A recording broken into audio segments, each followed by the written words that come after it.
Hello guys, welcome to our channel Students Live. In this video, I am going to tell the remaining topics of chapter Cell. In the previous videos, we had studied some topics of cell like difference between plant cell and animal cell, difference between eukaryotes and prokaryotes and all these. In this video, I am going to tell about the cytoplasm, the first topic, and the second topic will be some questions related to it, as you can see on the board. तो ये video start करते हैं हम cytoplasm से। Cytoplasm क्या होता है? तो साइटोप्लाज्म जो है दो वर्ड्स से मिलके बना हुआ है, cyto plus plasm, cell plus plasm, यानी कि सेल और प्लाज्म से मिलके बना हुआ है साइटोप्लाज्म। और ये साइटोप्लाज्म होता क्या है ये हम लोग देखेंगे। तो व्हाट इज साइटोप्लाज्म? तो a jelly like semi fluid of protoplasm which occurs between the plasma membrane and the nuclear envelope is called cytoplasm. तो साइटोप्लाज्म वो है, साइटोप्लाज्म जो है वो जेली लाइक फ्लूइड होता है, ठीक, जेली लाइक फ्लूइड जिसमें से हम लोग जो है थोड़ा बहुत ट्रांसपेरेंट टाइप का ही होता है वो, और हम लोग इसको प्रोटोप्लाज्म का ही पार्ट कहते हैं। प्रोटोप्लाज्म फर्दर आपको इस वीडियो में पता चलेगा क्या होता है।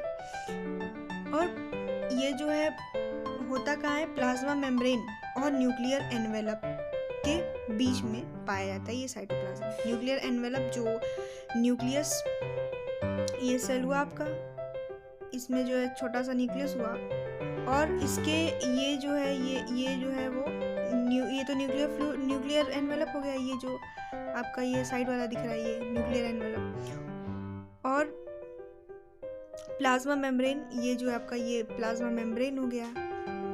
तो इन दोनों के बीच में ये जो फ्लूइड होता है यही जो है वो आपका साइटोप्लाज्म होता है। अब इसका फंक्शन क्या होता है? इसका फंक्शन ये होता है कि cytoplasm acts as a store house of raw materials required for metabolism. Cytoplasm का फंक्शन ये होता है कि ये एक स्टोर हाउस की तरह वर्क करता है। किसके लिए? Raw materials required for metabolism. जो रॉ मटेरियल आपके बॉडी में जा रहा है उसको हम लोग मेटाबॉलिज्म के लिए यूज़ करते हैं, तो उसका स्टोर जो है वो साइटोप्लाज्म स्टोर हाउस की तरह वर्क करता है। जो रॉ मटेरियल्स हम लोग उससे फूड्स लेते हैं, उससे प्रोटीन्स, कार्बोहाइड्रेट्स, ये सब जो कन्वर्ट होकर बन रहा है फूड से, वही रॉ मटेरियल जो साइटोप्लाज्म में रहता है, जो एक्सेस में रहता है, वो स्टोर, आखिर स्टोर कहीं होगा तो वही स्टोर जो है वो कहाँ होता है? साइटोप्लाज्म में होता है। सेकेंड पॉइंट फंक्शन का ये है कि साइक्लोसिस ये दिखाता है साइटोप्लाज्म। साइक्लोसिस ऐसा प्रोसेस है जो रॉ मटेरियल्स को डिस्ट्रीब्यूट करेगा यूनिफॉर्म पैटर्न में सेल्स के अलग अलग ऑर्गेनल्स को यूनिफॉर्मली डिस्ट्रीब्यूट करेगा, क्योंकि सारे ऑर्गेनल्स के अलग अलग फंक्शंस होते हैं और सब जो है अलग अलग उसके लिए काम करेंगे। जैसे कोई हो गया तो कोई किसी बायोमॉलिक्यूल के लिए काम करेगा, जैसे अमाइनो एसिड को बनाएगा और कुछ ऐसे करेगा, तो इसलिए उसको यूनिफॉर्मली डिस्ट्रीब्यूट भी करना होता है। वो प्रोसेस जो साइटोप्लाज्म में ही होता है, साइक्लोसिस प्रोसेस के थ्रू। ये हो गया आपका। अब साइटोप्लाज्म जो है वो दो टाइप्स का होता है। फर्स्ट तो आपका हो जाता है साइटोसोल, फर्स्ट आपका है साइटोसोल और दूसरा है सेल ऑर्गेनल्स। तो साइटोसोल के बारे में हम लोग पढ़ते हैं। साइटोसोल्स वो होता है, cytosol is the fluid part of the cytoplasm. It is a nearly homogeneous liquid that contains a number of substances such as water, ions, enzymes, vitamins, amino acid, protein, etc. Cytosol जो है वो ये fluid part होता है cytoplasm का। Cytoplasm भी semi fluid ही है, लेकिन उसमें भी दो पार्ट हम लोग को पढ़ना है, साइटोसोल और सेल ऑर्गेनल। तो उसमें जो साइटोप्लाज्म होता है, साइटोसोल होता है, वो भी फ्लूइड पार्ट ही होता है। ये जो है नियरली होमोजीनियस लिक्विड होता है, यानी कि हम लोग इसमें से लाइट अगर पास कराएं तो हम लोग इसको मतलब ट्रांसपेरेंट देख सकते हैं, इधर उधर, इस साइड से उस साइड ट्रांसपेरेंट। तो उस टाइप का ये लिक्विड होता है और ये कंटेन क्या करता है, वाटर, आयंस, एंजाइम्स और ये सब बहुत ही माइन्यूट, बहुत ही माइक्रो जो है वो पार्टिकल्स, ये सब्सटेंस जो है कंटेन किया होता है साइटोसोल। सेकेंड है सेल ऑर्गेनल्स। सेल ऑर्गेनल्स जो है ये सब माइक्रोस्कोपिक मतलब ये हुआ कि माइक्रोस्कोप से हम लोग देखेंगे तो ये इसका अपीयरेंस जो है पता चलेगा कि हाँ ये क्या है। अब लिक्विड तो है तो आपको तो नहीं पता चलेगा, उसमें पार्टिकल्स जो छोटे छोटे होते हैं वो नहीं पता चलते हैं, लेकिन ये सेल ऑर्गेनल्स जो है वो सब माइक्रोस्कोप से देखेंगे तो हम लोग को दिख जाएगा, और ऐसे भी हम लोग इसको डिटेक्ट कर सकते हैं कि हाँ ये सेल ऑर्गेनल है। तो ये इम्बेडेड होते हैं साइटोसोल में लगे हुए होते हैं, और ये अलग अलग सेल ऑर्गेनल अलग अलग एक स्पेसिफिक सेलुलर फंक्शन करते हैं। यूकैरियोटिक सेल में तो ये परफॉर्म करते हैं, बहुत सेवरल मेटाबॉलिक एक्टिविटी होती है यूकैरियोट्स में, तो उसके लिए ये लोग मेम्ब्रेन बाउंडेड और पूरे स्पेसिफिक फंक्शन के लिए एकदम वो होते हैं, पूरे मेम्ब्रेन बाउंडेड होते हैं। तो ये मेम्ब्रेन बाउंडेड होते हैं और क्या बोलते इनको, क्योंकि वर्क जो है वो बहुत ही स्पेसिफिक और बहुत ही कॉम्प्लिकेटेड वर्क करना पड़ता है इनको। वहीं जो है प्रोकैरियोटिक सेल ऑर्गेनल जो होते हैं वो मेम्ब्रेन बाउंडेड होते ही नहीं, उनमें मेम्ब्रेन होता ही नहीं, एब्सेंट होता है मेम्ब्रेन। नेक्स्ट है साइटोप्लाज्म को जो हम लोग प्रोटोप्लाज्म भी कहते हैं। प्रोटोप्लाज्म मैंने आपसे अभी ऊपर कहा था कि बताऊंगी इस वीडियो में। तो प्रोटोप्लाज्म वही होता है साइटोप्लाज्म प्लस न्यूक्लियोप्लाज्म, यानी कि आपका जो सेल है इसमें जो न्यूक्लियस है, तो प्रोटोप्लाज्म किसको कहते हैं कि ये न्यूक्लियस का जो न्यूक्लियो के अंदर, ये न्यूक्लियस के अंदर क्या होता है आपका न्यूक्लियोप्लाज्म, और इसके अंदर आपका साइटोप्लाज्म होता है। ठीक, तो प्रोटोप्लाज्म किसको कहते हैं, ये न्यूक्लियोप्लाज्म भी ले लें, इसके अंदर का फ्लूइड भी, और ये जो फ्लूइड है आपका ये फ्लूइड भी ले लें, तो इन दोनों को मिला के आप क्या कह देंगे कि ये प्रोटोप्लाज्म होता है। तो साइटोप्लाज्म को हम लोग कभी कभी प्रोटोप्लाज्म भी कह देते हैं, क्योंकि वो पूरा हम लोग न्यूक्लियस का न्यूक्लियोप्लाज्म भी लेके इंक्लूड करके ही उसको बोलते हैं। अब है आपके पास सेकेंड टॉपिक, मैंने बोला था कि क्वेश्चंस है, तो होप आपको ये वाली साइटोप्लाज्म जो टॉपिक है वो समझ में आया होगा। नेक्स्ट जो है अब क्वेश्चंस हम लोग कर लेते हैं, या फिर पहले आप एक डायग्राम दिया हुआ है वो देख लीजिए। इसमें डायग्राम में ये है कि साइटोप्लाज्म शो हुआ है, ये न्यूक्लियस हो गया आपका,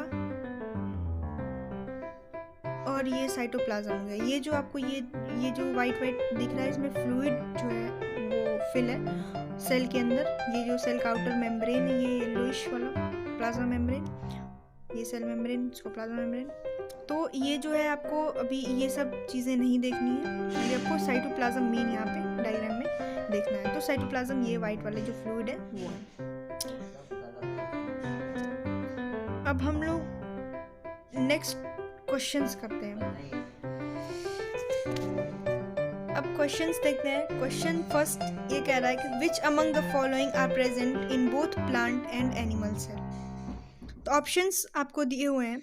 फर्स्ट ऑप्शन ये है कि सेल मेम्ब्रेन और सेंट्रियोल्स। क्वेश्चन देखिए, आपको ये पूछा है कि प्लांट और एनिमल सेल दोनों में, इस ऑप्शंस में आपको देखना है कि दोनों में कौन से ये चीज़ जो है, ये ऑप्शंस है, ये दोनों में पाए जाते हैं या नहीं। तो कौन सा ऑप्शन जो है वो मोस्ट सूटेबल है। तो पहले तो आपको प्लांट सेल और एनिमल सेल में सेल मेम्ब्रेन तो होता ही है, सेल मेम्ब्रेन होता ही है, और न्यूक्लियस और न्यूक्लियोलस भी होता है।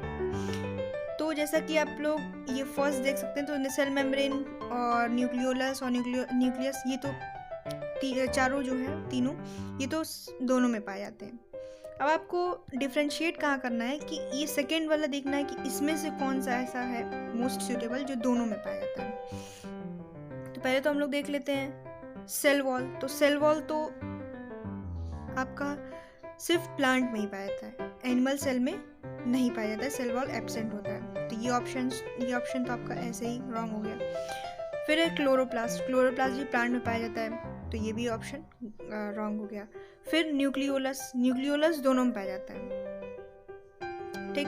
और एक ऑप्शन आपका बचा है सेंट्रियोल। तो सेंट्रियोल जो है आपका एनिमल में पाया जाता है, प्लांट सेल में नहीं पाया जाता, तो ये ऑप्शन भी आपका करेक्ट नहीं है, इनकरेक्ट है। तो आपका बचा सेकेंड ऑप्शन, तो राइट आंसर आपका क्या हुआ, सेकेंड वन। तो सेकेंड, इसका आंसर जो है आप सेकेंड लगा देंगे। अब है सेकेंड क्वेश्चन। सेकेंड क्वेश्चन है which of the following is called as brain of the cell. Brain of the cell किसको कहा जाता है? तो इस ऑप्शंस में से हमको देखना है। तो माइटोकॉन्ड्रिया, माइटोकॉन्ड्रिया तो आपका power house of the cell होता है, ये नहीं होगा।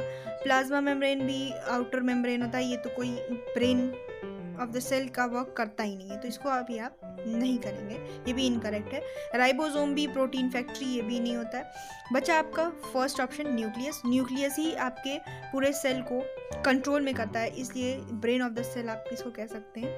न्यूक्लियस को। तो ये आपके हो गए 2 क्वेश्चंस और आपका टॉपिक हो गया कंप्लीट। तो होप आपको ये वीडियो अच्छी लगी होगी और समझ में आई होगी। So please